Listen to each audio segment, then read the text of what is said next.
Today I'm going to show you how to create little Hawaiian flowers using punches. This is a swap card I received from Chi Nguyen, and she made these beautiful little Hawaiian blossom flowers. So I'm going to show you how to do that. The first thing you're going to need is the pansy punch and a piece of strawberry slush cardstock, and you're just going to pop out one of those. Next, you're going to use a petite petals punch and a scrap of Daffodil Delight cardstock. You're going to punch one of those out, and then you're going to punch out a pumpkin pie petite petals. Next, you're going to take a piece of pumpkin pie cardstock and your petite petals punch and punch out another flower.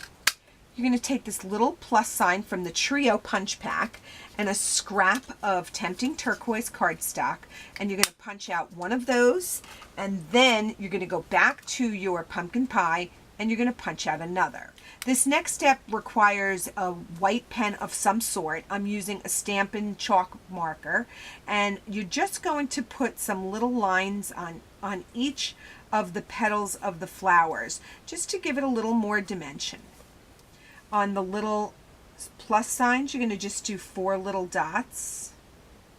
And then on this one, you're actually going to sort of trace around this little petal, and it does not have to be perfect because each one is stacked on top of the other.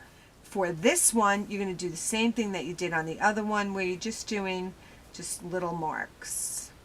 Once those are dry, you're going to take your bone folder and you're going to just pull up on the petals a little bit to bend them in toward the center. And you're going to do that on every single flower that you have.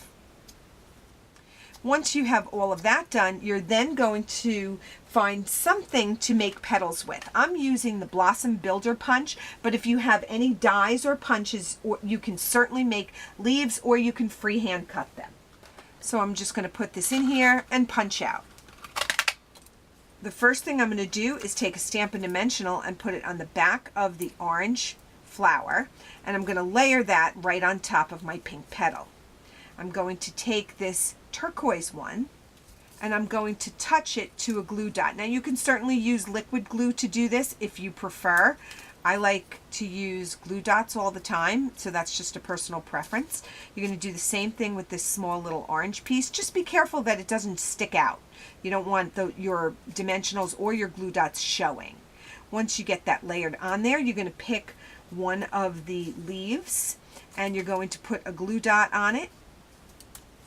And then you're going to put the flower on top of the leaf in a way that it sticks out a little bit. You're going to do the same thing for the larger leaf, and you're going to put that behind here.